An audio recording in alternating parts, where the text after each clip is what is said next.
terrible idea, Dave. Relax.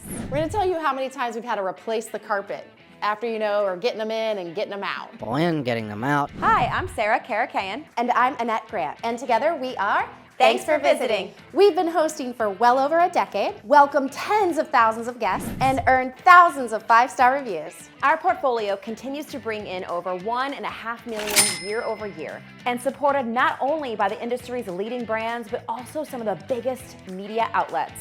And we're here to help you with your furnished rental. David is with us in Dallas to start off this hour. Hi, David. Welcome to the Ramsey Show.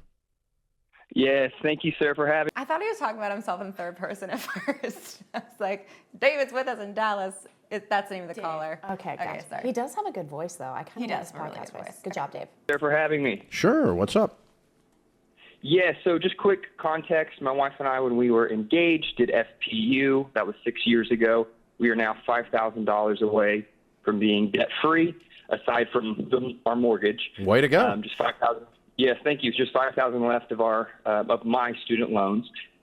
Here's the thing. We're pastors here in Texas. We are moving to Oklahoma to be pastors of a church there. And what's awesome as part of the deal is we have a parsonage, so we will not have a mortgage payment there. And so my ultimate dream is that we are financially independent from the church. I love the church. I would love to one day not even have to take a paycheck from the church. And so what I'm seeing is our expenses are staying the same. Our income's actually going up a little bit with this move. And I would like to turn my house in Texas into an Airbnb property and hopefully even make income to take one step closer to being financially independent from the church. And so my question really is that a smart move, or should I just sell my home here in Texas, profit, I don't know, the way the market is right now, I can maybe profit 60, 70K, something along those lines from what I've seen. And so I'm just asking you what maybe the better or best option is. Uh-oh, he's rolling his shoulders back. He's getting I ready. love your goal, and I don't dislike your plan overall. I would sell the house and move the money to Oklahoma, pile up some more cash, and pay cash for your first rental in your own backyard. Airbnbs have two problems that all the people that talk about how much money they make with them don't bring up. They have three problems that people don't bring up.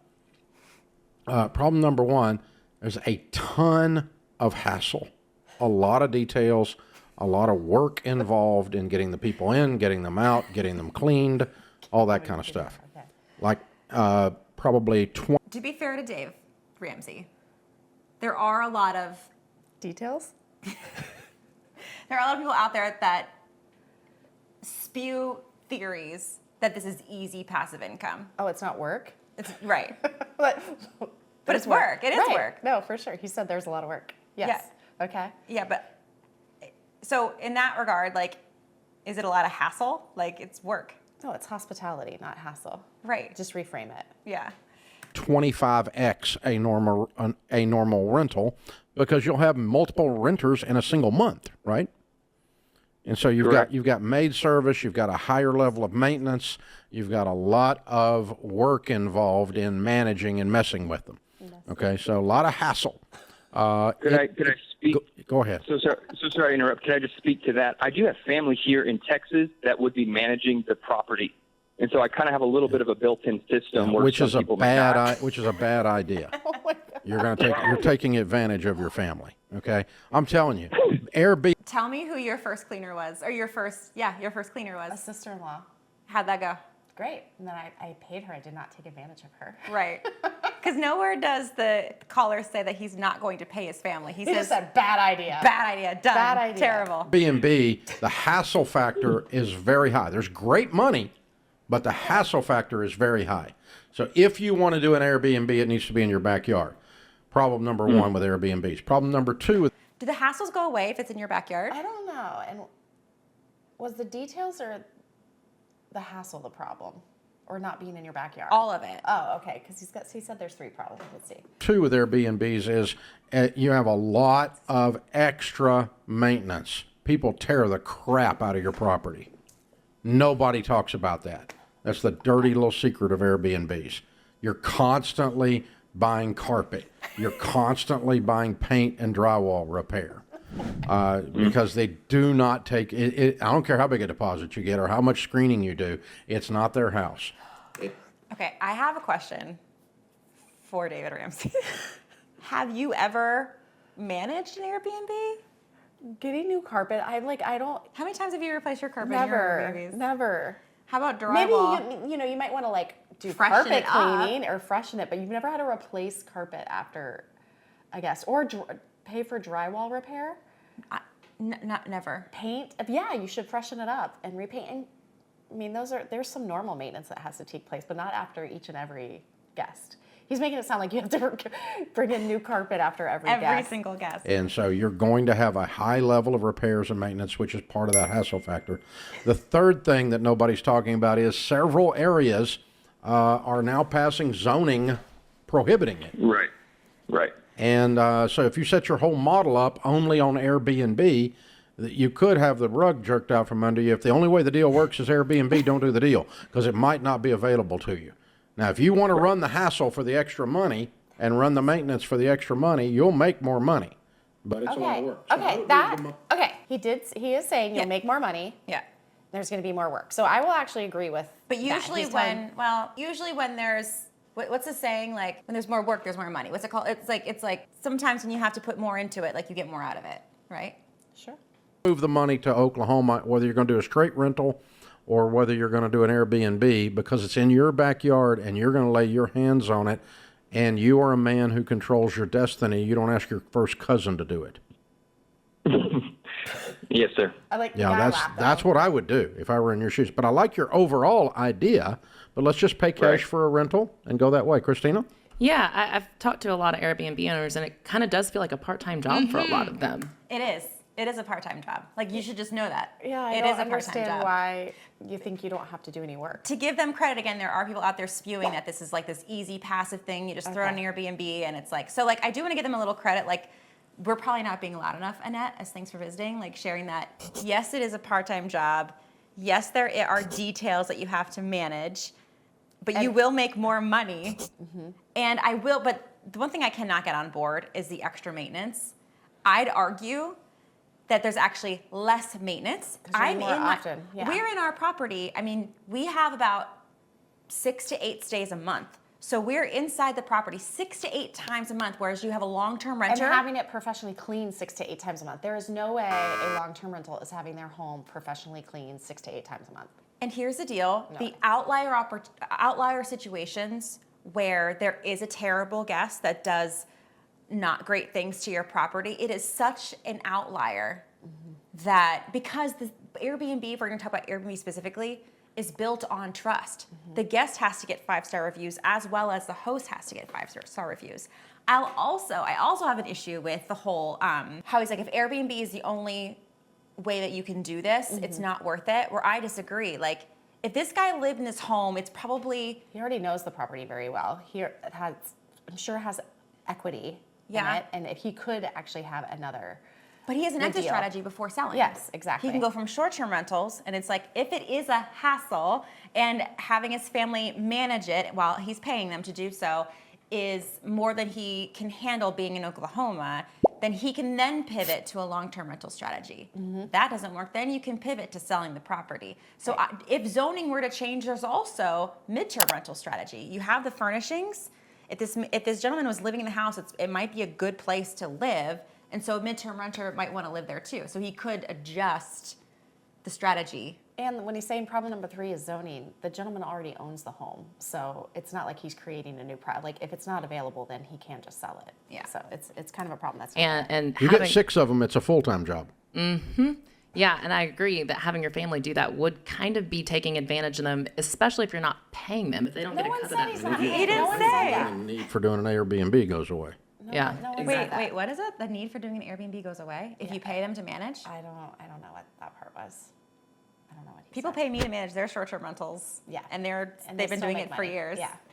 Exactly. And there's just a lot of mental aspects of like, I mean, there's a review system on there. So even with the maintenance, even with keeping your Airbnb up, you want to make sure that it's top notch because you want those 5-star reviews. If not, you're going to have a tougher time booking people, and the list goes on and on. It can definitely be more of a headache. And I think your heart is. I just get upset because this rhetoric of keeping it top notch, paying attention to details, managing the thing that you've invested in is a headache instead of it being, the output is more money. So I don't know why these things. A better product equals more 5-star reviews, which means a higher average daily rate, which means more money in your pocket. So I think they're trying to there's a lot of passive income nonsense out there. And so yes, there is going to be work, but I don't know why they're kind of equating hard extra work to be negative. a negative thing. That you shouldn't make more money if you're doing more of the work. Your heart is with the church.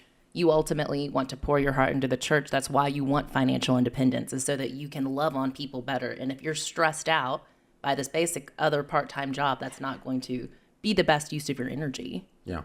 So I've got a good friend that is a pastor, and he started at that age buying properties, and he's done exactly what he's talking about doing. He's got a lot of real estate, become wealthy. And he didn't steal the money from the church, and he didn't get overpaid by the church. He just managed his money well for decades and has a bunch of paid for real estate now. And he's good at real estate. He's a pastor, but he's good at real estate.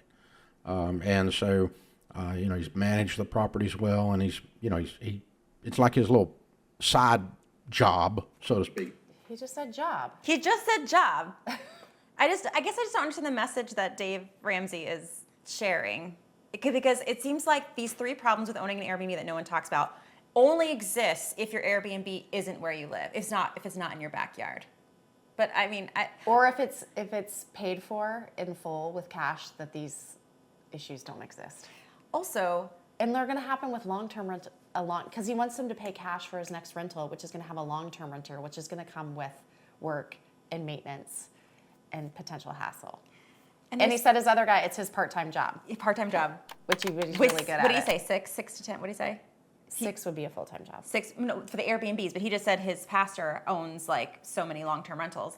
Also, I've heard it from remote hosts that they actually are happy that their properties aren't in their backyard because it forces you to build systems that have to work to get 5-star reviews. They're not relying on themselves to run out from let's say he's working at the church. For their backups, yeah. Yeah, he has to have a system in place to have the property work well. That doesn't mean that he wouldn't have to check in on it or have some sort of trust but verify system in place. Also, if this gentleman isn't going to have to pay for any sort of living expenses, I think this is the time to test it and try it. Since he already owns the property, he has family, boots on the ground there, and financially stable and has his other housing taken care of. I think this is the risk here is and he's got very, family very who slim. lives there. It sounds like he's already talked to the family and they would be interested in helping him manage for money. We need to get a hold of David in Texas. We'll help David you. from Texas, call us.